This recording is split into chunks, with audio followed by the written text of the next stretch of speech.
Bismillahirrahmanirrahim. Alhamdulillahirabbil alamin. Wassalatu wassalamu ala asyrafil mursalin sayyidina Muhammad wa ala alihi wa sahbihi ajma'in, amma ba'du. Para pemirsa di mana saja berada, para shaimin dan shaimat, semoga selalu dimuliakan oleh Allah Subhanahu wa taala. Assalamualaikum warahmatullahi wabarakatuh. Alhamdulillahirabbil alamin. Pada hari dan kesempatan ini kita bersua kembali dan bertemu kembali dalam keadaan insyaallah, dalam keadaan lindungan Allah, sehat walafiat kita dan keluarga kita, dan ibadah kita pun dengan puasa di siang hari Ramadan dan dengan qiyamul lail dan witir dan ibadah lainnya, baca Quran, zikir dan sebagainya di siang dan malam bulan Ramadan, Allah terima dengan baik. Para shaimin dan shaimat, judul hari ini kita angkat yaitu kesalehan sosial, penawarannya surga Jannatun Na'im. Saya ulang, kesalehan sosial itu penawarannya, hadiahnya adalah surga Jannatun Na'im. Sebenarnya masalah kesalehan itu adalah semua manusia mendambakannya. Dia dan keluarganya ingin menjadi orang-orang yang saleh, yang mendapat ridha Allah Subhanahu wa taala. Dia dan teman-temannya, dia dan orang-orang yang dia kasihi, ya, maunya menjadi orang saleh semuanya. Tapi tahukah kita bahwa kesalehan itu dibagi ada dua. Kalau dengan istilah yang sudah semuanya orang tahu, kesalehan yang berkaitan dengan langsung dengan ibadah ritual, dan kesalehan yang sangat terikat dengan ibadah sosial. Makanya pembahagian kesalehan ini harus mendapat titik terang dari kita, harus mendapat pemahaman yang agak bagus dari kita, sehingga tidak salah dalam bergerak kita mengejar ridha Allah Subhanahu wa taala. Kalau kita buka-buka cara kesalehan sosial yang diajak oleh Rasulullah, dan Rasulullah berani sekali mengatakan bahwa orang-orang yang sosialnya tinggi, ya, adalah surga untuknya. Mari kita bapak-bapak dan ibu-ibu, para shaimin dan shaimat, kita coba mengkaji dan melihat hadis yang diriwayatkan oleh Abi Hurairah radhiyallahu anhu dari Rasulullah sallallahu alaihi wasallam, atau diskusi Rasulullah dengan para sahabat, atau dengan istilah lain pertanyaan sahabat kepada Rasulullah tentang hal itu. Itu kita dapati dalam kitab Al-Mustadrak lil Hakim dan kitab hadis Al-Adab Al-Mufrad lil Imam Bukhari. Apa hadisnya atau diskusi antara sahabat dengan Nabi? Ada orang qila lin Nabi sallallahu alaihi wasallam, ada orang yang bertanya kepada Nabi, "Ya Rasulullah, inna fulan, si fulan itu tasumu Ramadan, kalau masalah puasa bulan Ramadan dia tidak usah kita komentar, luar biasa dia puasa Ramadannya, dan malamnya wataqumul lail, dan si fulanah itu malamnya dia melaksanakan ibadah dengan, kalau istilah kita, tarawih, qiyamul lail, dan macam-macam dia lakukan pada malam. luar biasa ibadahnya. Hanya kekurangan beliau, wa tu'dhi jiranaha bilisaniha. Tapi dia persoalan dengan tetangga, tidak pernah bahagia, selalu menzalimi tetangga, selalu menzalimi orang lain. Selalu kalau yang namanya dengan sosial, dia sangat tidak baik. Kata Rasulullah, oh begitu. La khaira fiha. Orang-orang perempuan, di sini sebutkan perempuan yang sibuk puasa di siang harinya dan sibuk qiyamul lail di malamnya dan sibuk dengan baca Quran, berzikir, khatam Quran kadang-kadang satu hari sampai berkali-kali. Susah juga, nggak mungkin ya. Soalnya kita sampai sekarang sudah berapa Ramadan ini, jangan-jangan masih di Al-Baqarah ya. Jangan-jangan, ya mudah-mudahan tidak lah. Masih lumayan ya, masih Al-Baqarah. Saya tahu senyum-senyumnya sudah mulai datang ini. Ada ibu-ibu, bapak-bapak yang kadang-kadang mulai pun belum nih, katanya sibuk. Jawabannya, baca Quran siang dan malam, salat tarawihnya gak pernah tinggal, zikirnya gak pernah tinggal, infak sedekahnya luar biasa. Cuma sayang, wa tu'dhi jiranaha, sosialnya sangat, reputasinya jelek banget sosialnya. Kata Rasulullah, la khaira fiha.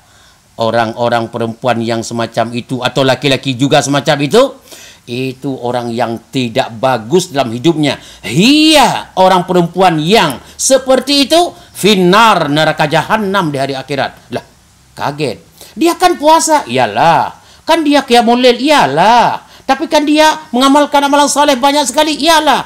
Tapi semua amalan saleh yang dia lakukan, tapi kalau sosialnya tidak bagus, orang itu penghuni neraka jahanam. Ma'azallah, astagfirullah. Kalau kata orang kita, astagfirullah. Kemudian orang itu nanya lagi, ya Rasulullah, fa inna fulanah, ada yang lain lagi, satu orang perempuan, hiya tusallil maktubah, dia salat 5 waktu luar biasa. Wa tasumu Ramadan, sama dengan orang pertama, puasa bulan Ramadan, qiyamul lail, bersedekah apa yang dia bisa bersedekah. Dan dia anehnya kalau dengan masyarakat, sosialnya paling tinggi. Sosialnya dengan masyarakat paling senang masyarakat bertemu dengannya, bahagia masyarakat bercakap-cakap dengannya, tenang masyarakat ke dalam kalau dia hadir dalam masyarakat dengan kehadirannya. Allahu Akbar. Qala kata Rasulullah, hiya, model-model begitu fil jannah, berhadiah surga kepadanya. Allahu Akbar. Kalau begitu, saudaraku seiman dan seakidah, kita ambil sebuah kesimpulan dalam hadis ini bahwa kesalehan ibadah itu penting. Tapi ingat, kalau tidak dibarengi dengan kesalehan sosial, percuma ibadah itu. Kalau kita ikutin hadis ini, orang itu akan masuk neraka karena sosialnya kurang. Sosialnya, asal dia berbicara, maaf, 1 menit dia berbicara, setahun orang tidak bisa makan nasi, sakit hati dengannya. 1 kata-kata dia keluarkan, siang malam orang gak bisa tidur, sakit hati dengannya. Orang itu gak usah pamerkan ibadah dah. Itu penghuni neraka jahanam.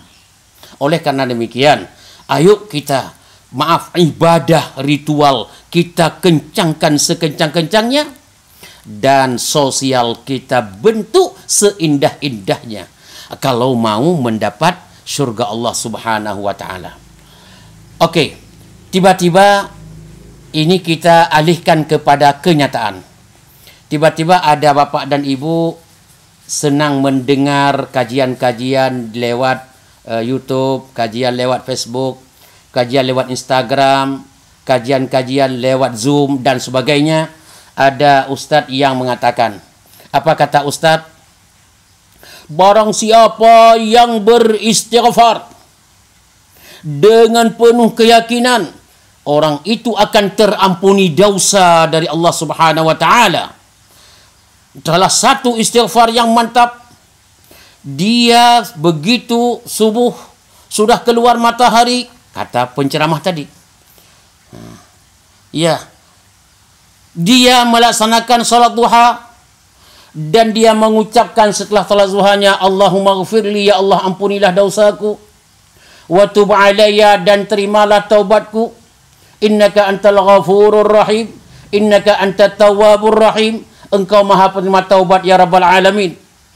Dia membaca setiap saat seperti Rasulullah melakukannya setelah salat duha, membaca doa itu, orang itu akan diampuni dosa, kata ustaz itu, dosa yang pernah dia lakukan. Orang itu juga dia langsung ibadah salat duha dan membacanya dengan harapan masuk surga. Jawabannya, jangan mimpi Anda bisa masuk surga kalau sosial Anda tidak Anda perbaiki. Dengan tetangga Anda bagaimana? Dengan anak-anak Anda yang sudah pisah rumah dengan Anda bagaimana? Dengan teman-teman Anda yang satu sekolah, tidak satu sekolah bagaimana? Teman sekantor Anda bagaimana? Sosial Anda kalau tidak baik, reputasi Anda kalau tidak terhormat, jawabannya jangan mimpi akan masuk surga Allah Subhanahu wa ta'ala, dengan hadis yang diriwayatkan oleh Imam Al-Hakim dalam Al-Mustadrak dan kitab Al-Adab Al-Mufrad Imam Bukhari. Ada orang lain buka HP, mengikuti pengajian-pengajian dalam keadaan seperti ini. Dari rumah dia ikuti pengajian, ada ustadz mengatakan, bapak-bapak dan ibu-ibu, kalau mau diampuni dosa oleh Allah, ayo kita biasakan salat di masjid, salat berjamaah. Karena Rasulullah sallallahu alaihi wasallam bersabda, siapa yang berwudu di rumahnya dan untuk salat dan dia perbaiki wudunya dengan baik, kemudian dia pakai pakaian yang baik, yang rapi, yang bersih, langsung dia menuju dengan kesalehannya ke masjid, salat 5 waktu bersama umat dalam masjid, kemudian dia pulang dengan baik. Orang-orang yang mengerjakan itu, ghafarallahu lahu dzunubahu, Allah akan mengampuni dosanya. Ayo ibu-ibu, mari kita biasakan salat berjamaah, bapak-bapak dan ibu-ibu, di masjid kalau bisa usahakan. Begitu dibaca, langsung dia tiap saat tidak pernah tinggal masjid untuk salat berjamaah. Jawabannya, akankah diampuni dosa oleh Allah? Jawabannya, tunggu dulu. Pernahkah Anda, sosial Anda naik reputasinya? Apakah sosial Anda meningkat? Apakah sosial Anda baik? Kalau sosial Anda dengan masyarakat, dengan umat itu baik, Anda berhak masuk surga Allah. Kalau tidak, hadis Rasulullah SAW dengan jelas mengatakan, surga diharamkan kepadamu. Au kama qala Rasulullah sallallahu alaihi wasallam. Yang lain lagi ceritanya, mau sedekah nggak ada uang, membantu masyarakat nggak ada. Akhirnya dia ada mendengar sebuah hadis, kata Rasulullah, kalau Anda berjamaah jahar salat maghrib, isya dan subuh, imam membaca ghairil maghdubi alaihim waladdallin, usahakan aminmu itu bersama amin malaikat. Kalau menyatu amin kamu dengan amin malaikat dalam mengacakan amin, Allah akan mengampuni segala dosamu yang pernah kamu lakukan. Ya, kalau begitu saya usahakan amin itu harus mantap. Saya usahakan amin saya dengan amin malaikat sempurna. Akhirnya imam pun di depan, ghairil maghdubi alaihim waladdallin.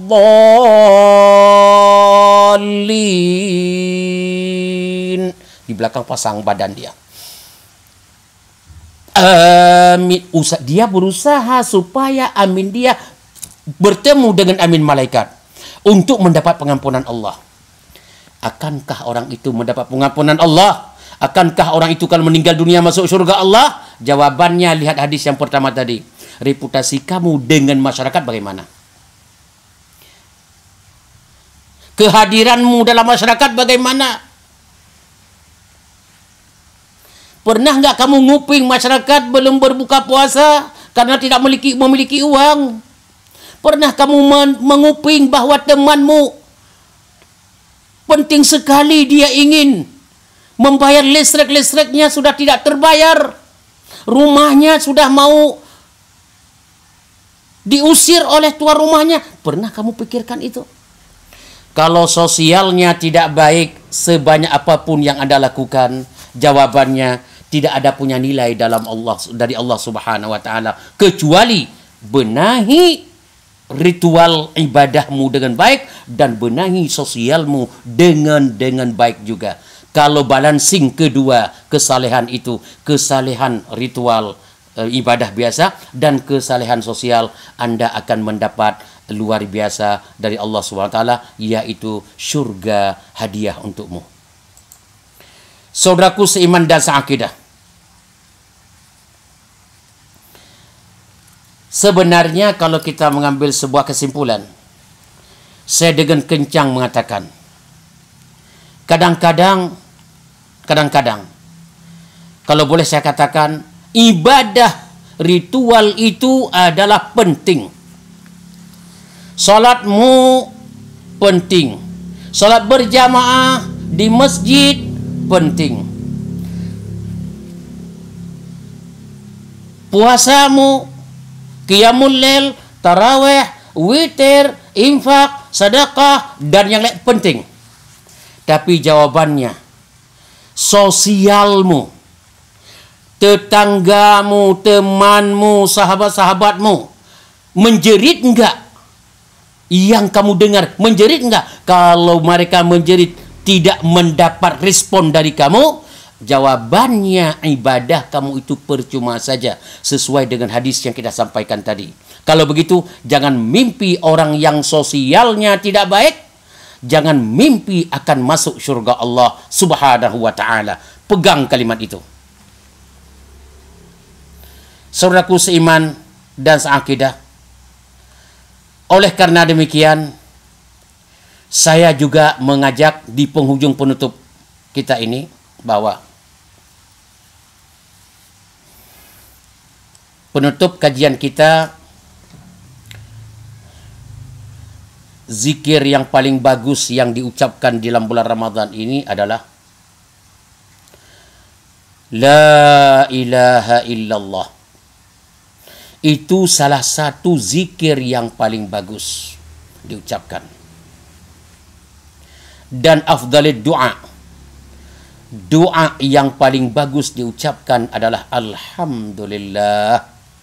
Itu doa. Walaupun kalimatnya bukan semacam doa, tapi itu doa. Karena hadis riwayatkan oleh Imam Tirmizi, afdalul dzikri la ilaha illallah. Afdalud doa Alhamdulillah. Ini hadis sahih. Kemudian di tempat yang lain riwayat Ahmad bin Hanbal menyebutkan afdalul kalam ba'dal Quran. Sebaik-baik ucapan setelah membaca Quran itu. Quran itu luar biasa. Seperti yang saya sampaikan beberapa hari yang lalu, luar biasa, tidak ada saingannya. Luar biasa baca Quran. Belum ada sebuah zikir, sebuah ucapan yang lebih bagus daripada Al-Quran. Belum ada. Walaupun ada sebahagian ulama yang masih mengatakan belajar fikih lebih bagus daripada hafal Al-Quran. Saya tidak menerima itu. Maaf. Saya mohon kepada ulama itu untuk mengkaji lebih jauh lagi, untuk memahami, lihat hadis bagaimana. Quran itu, maaf, tidak ada sebuah kalimat di dunia ini, tidak ada sebuah kitab yang lebih berhak kita baca, kita pahami, kita hafal, kita nikmati, kita tadabbur melebihi Al-Quran. Tidak ada. Setelah membaca Al-Quran, yang paling bagus apa? Subhanallah, walhamdulillah, wa la ilaha illallah, wallahu akbar. Makanya kesimpulan kita di pagi ini, di hari yang mulia ini, ayo kita benahi sosial kita dengan rapi, dengan baik. Tidak ada orang yang menjerit karena kelaparan, sedangkan kita mampu membantunya. Tidak ada orang yang mengeluh tentang kesehatan, tentang ekonomi, tentang kehidupan, mengeluh tentang nafkah keluarganya, mengeluh tentang berbuka puasa, mengeluh tentang rumahnya dan sebagainya. Orang-orang yang belum mendapat rezeki dari Allah SWT, jangan sempat mereka mengeluh, sedangkan kita mendengar dan mampu membantunya. Ayo kita ulurkan tangan, datangi dan bantulah sebisa yang kita bantu. Kalau mau masuk surga Allah, itu apa saja yang kita lakukan dalam ibadah ritual akan diterima oleh Allah Subhanahu wa taala. Tapi kalau sosial kita jelek, reputasi sosial kita jelek, jawabannya setinggi apapun kita ibadah, sebanyak apapun kita khatam Al-Quran, sehebat apapun kita bangun malam, sebanyak apapun sedekah yang kita keluarkan, bangun ini, membangun rumah-rumah Allah sebagainya, jawabannya sosial kita tidak begitu baik. Jawabannya adalah nihil sama sekali, surga tidak akan mendapat bagi orang itu. Ada yang tanya, Ustaz, kan sedekah itu kan sosial juga, zakat itu kan sosial juga. Mengeluarkan zakat adalah itu kewajiban, tetapi belum tentu masuk ke wilayah orang-orang yang menjerit tadi. Oleh karena demikian, mari kita bergaul dengan baik, tanpa mendiskreditkan orang, tanpa menghina orang, tanpa merendahkan orang lain, menghormati orang lain, saling kita kasih sayang. Hari ini mereka yang butuh, besok jangan-jangan kita yang butuh. Oh, saya nggak butuh. Anakmu setelah meninggal kamu belum tentu dia hidup seperti kamu. Jangan-jangan mereka butuh kepada bantuan orang lain. Kalau kita tidak membantu orang lain pada saat kita masih muda, ingat, anak kita belum tentu hidup seperti kita. Mudah-mudahan Allah Subhanahu wa taala ridha dalam hidup ini. Mudah-mudahan kita, sosial kita semakin baik setelah mendengar kajian yang mulia ini. Terima kasih. Mudah-mudahan teman-teman ada melihat, ada yang bertanya, insyaallah silakan kalau ada yang bertanya. Ada. Silakan. Bismillahirrahmanirrahim. Assalamualaikum Pak Ustadz. Waalaikumsalam warahmatullahi. Apabila kita menceritakan amal baik kepada orang lain dengan tujuan agar orang tersebut ikut melakukan kebaikan yang sama, apakah itu termasuk riya Pak Ustadz? Mohon penjelasannya. Wassalamualaikum warahmatullahi wabarakatuh. Waalaikumsalam warahmatullahi wabarakatuh. Orang berbuat baik dengan ingin menyampaikan berbuat baik itu supaya orang lain terpancing untuk mengikutinya. Contoh, dia buka HP, pas jam 3 malam dia tahajud. Ayo tahajud. Kalau tidak bisa 2-3 rakaat, 1 rakaat saja. Yuk. Saya sedang tahajud ya. Jawabannya, kalau betul-betul hati Anda Allah yang Maha tahu ya. Hati Anda Allah yang Maha tahu. Kalau betul Anda sebagai dakwah betul-betul mengajak orang lain supaya melakukannya, tidak ada dalam hatimu memperlihatkan bahwa kamu itu melakukan ibadah, kalau betul-betul bersih, Anda dakwah itu. Tapi kalau bisa enggak Anda bersihkan hatimu dari riya itu? Yang tahu itu adalah Allah Subhanahu wa taala dan Anda sendiri. Mudah-mudahan kalau bisa laksanakan. Kalau Anda tidak bisa, kecuali ada unsur riya, berhenti dari dakwah yang Anda unsur riya itu. Allahu ta'ala alam. Ada yang lain? Pertanyaan selanjutnya masih dari penanya yang sama, Ibu Cutsari. Masya Allah. Pertanyaannya tapi di luar tema Pak Ustadz. Yeah. Jadi, apa yang harus makmum lakukan jika imam sudah menyelesaikan bacaan dan melanjutkan ke gerakan berikutnya, sedangkan makmum belum menyelesaikan bacaan, terutama bacaan Al-Fatihah yang hukumnya wajib? Seperti apa Pak Ustadz? Hukum membaca Al-Fatihah itu, maaf, dalam mazhab Imam Syafi'i itu wajib kepada makmum. Ya. Kemudian baru ihdinas siratal mustaqim, imamnya sudah ruku. Yang kita tanyakan bukan makmumnya itu. Imam itu paham enggak bahwa di belakangnya ada makmum? Kalau dia paham, dia baca Fatihahnya dan ayatnya, itu ada makmum di belakang. Dia harus memahami ada makmum. Dan makmum itu tidak semuanya seperti dia. Satu. Ya, kalau seperti itu, pertama, imam itu tidak bisa jadi imam. Belum memahami fiqhul imamah. Fikih tentang keimaman. Tapi kalau yang di belakang terlalu lambat baca Al-Fatihah,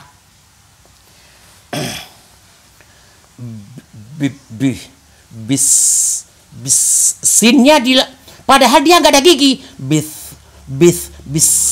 bis saja kayak bis antara Jakarta Bogor,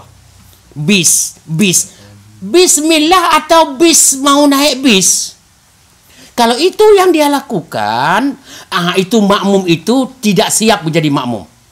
Oleh karena demikian, kami mengusulkan kepada penanya, yaitu Empok Cut Sari, ya, mungkin beliau masya Allah subhanallah salah satu penggiat dakwah, masya Allah, Rabbina yazidha. Mudah-mudahan kalau begitu normallah imam harus paham tentang memahami makmum. Makmum juga tidak membuat imam itu gelisah sampai menunggu. Jawabannya, kalau normal imam itu langsung masuk ke wilayah rukun yang lain, makmum belum selesai, selesaikan secepatnya. Kalau rakaat bukan rakaat pertama. Tapi kalau rakaat pertama, dia akan jadi masbuk, tidak perlu diselesaikan, langsung rukuk bersama imam. Tapi kalau rakaat kedua, ketiga, selesaikan, tapi jangan sampai imam masuk ke dalam wilayah sujud, dia belum waladhdallin. Itu nggak boleh. Usahakan jangan sampai imam masuk dalam wilayah sujud, sedangkan dia harus rukuk. Begitu lebih kurang. Itu dalam mazhab Imam Syafi'i. Allahu Ta'ala a'lam. Masih ada yang lain? Sekedar menambahkan pertanyaan. Kalau misalkan masbuk, makmumnya datang pada saat imamnya sudah membaca surat pendek, otomatis kan sebagai makmum yang masbuk harus membaca iftitah dulu lalu Al-Fatihah. Tapi kalau baca lengkap nanti nggak keburu imamnya ruku, itu gimana? Jawabannya, kalau kita masbuk, maaf, kalau boleh saya katakan, haram membaca al-iftitah. Kenapa? Karena dengan baca iftitah, kita tidak bisa mengejar Al-Fatihah yang wajib. Jadi, melakukan sunat surat ayat iftitah, tertinggalnya Fatihah nanti, ini melakukan sunat, meninggalkan wajib, ini haram. Sebenarnya kalau kita masbuk, Allahu Akbar, langsung Bismillahirrahmanirrahim. A'udzubillah pun tidak. Kenapa? Itu sunat. Langsung Bismillahirrahmanirrahim, Alhamdulillahirrabbilalamin, Ar-Rahmanirrahim. Sehingga kita bisa keburu mengikuti imam, yaitu mengikuti Al-Fatihah. Allahu Ta'ala alam. Pertanyaan-pertanyaan saya lihat sudah tidak ada lagi pertanyaan. Dan subhanallah, ketiga-tiga pertanyaan itu adalah luar biasa. Terima kasih kepada yang bertanya. Dan selamat mengamalkan kepada pemirsa as-saimin dan saimat di mana saja berada. Kalau tidak ada lagi, mari kita tutup pertemuan kita ini dengan mencari ridha Allah, mencari pengampunan Allah, dan mari kita menadahkan tangan kepada Allah Subhanahu wa taala, memohon supaya dan semoga virus corona ini secepatnya Allah cabut dari kita dan dari saudara kita. Ya Allah, saudara kami yang masih di rumah sakit, yang terinfeksi atau tertular virus corona, ya Allah, sembuhkan mereka, ya Allah. Dan yang telah berpulang ke rahmat-Mu, telah menjumpai-Mu, telah meninggal dunia dengan sebab corona, ya Allah, ampunilah dosa mereka yang umat Islam, ya Rabbal Alamin. Kemudian kami yang masih sehat, ya Allah, jauhkan corona ini dari kami semuanya. Berikan kami kesempatan di penghujung Ramadan ini bisa normal kepada kami, bisa kami masuk masjid lagi, ya Allah, bisa kami beribadah kepada-Mu sebaik-baiknya melebihi Ramadan yang lalu, ya Rabbal Alamin. Bismillahilladzi la yadhurru ma'asmihi syai'un fil ardi wala fis sama' wa huwas sami'ul alim. Bismillahilladzi la yadhurru ma'asmihi syai'un fil ardi wala fis sama' wa huwas sami'ul alim. Bismillahilladzi la yadhurru ma'asmihi syai'un fil ardi wala fis sama' wa huwas sami'ul alim. Allahumma ya Allah, inna hadzal waba jundum min junudik tusibu bihi man tasha wa tasrifuhu amman tasha. Allahumma asrifhu anna ya Allah wa an azwajina wa auladina wa dhurriyyatina wa jiranina wal muslimin jami'an ya rabbal alamin. Allahumma ya Allah, Allahumma kshif 'anna al-'adzab, Allahumma kshif 'anna al-'adzab inna mu'minun. Allahumma kshif 'anna al-'adzab inna mu'minun. Allahumma kshif 'anna al-'adzab inna mu'minun. Subhanakallahumma wa bihamdik asyhadu an la ilaha illa anta astaghfiruka wa atubu ilaik. Wa sallallahu ala Muhammad wa alihi washabbihi. Wassalamualaikum warahmatullahi wabarakatuh.